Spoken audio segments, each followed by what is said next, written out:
ապագա սպան, ապագա սպա Դավիթ Սիմոնյան։ Բարի օր, պատրաստ եք պատասխանել մեր հարցերին։ Այո։ Սկսեցինք։ Ինչու ընտրեցիք հենց զինվորականի մասնակցությունը։ Փոքր ժամանակ անց ես տեսնում եմ զինվորներին, որոնք ինձ շրջապատում էին, նայելով նրանց ես նույնպես ընտրեցի զինվորականի մասնակցությունը, քանի որ շատ հարմար հարազատ էին։ Եթե ոչ զինվորական, ինչ մասնակցություն կընտրեիք։ Ես ինձ տեսնում միայն զինվորական մասնակցության մեջ, դրանով միայն այս մասնակցությունը։ Հայոց պատմության որ ժամանակահատվածում կուզեիք ապրել եւ ինչու։ Ես միշտ ուզում եմ գնալ ավելի առաջ,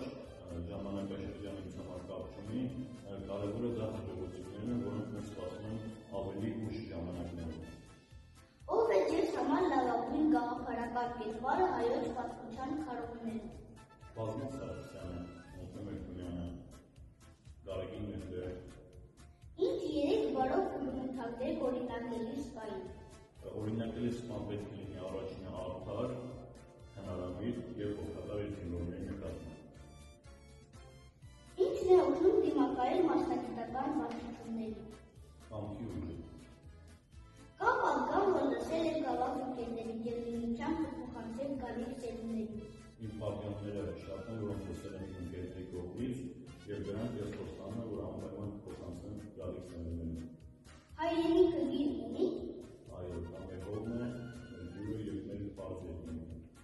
Ըստ ձեզ հաղթանակը բանաձև ունի։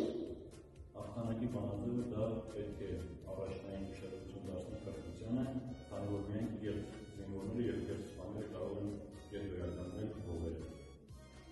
Մենք երազող կրկին տոնելու ենք։ Իմ կարծիքով այո։ Անցյալ շնորհակալ ընկերներ զբաղված առօրյան իմ հարցերի պատասխանելով ուսուցչելու համար։ Ես խաղաղ հումարի տարածում։ Ես նույնպես շնորհակալ եմ ձեզ, քանի որ դուք շատ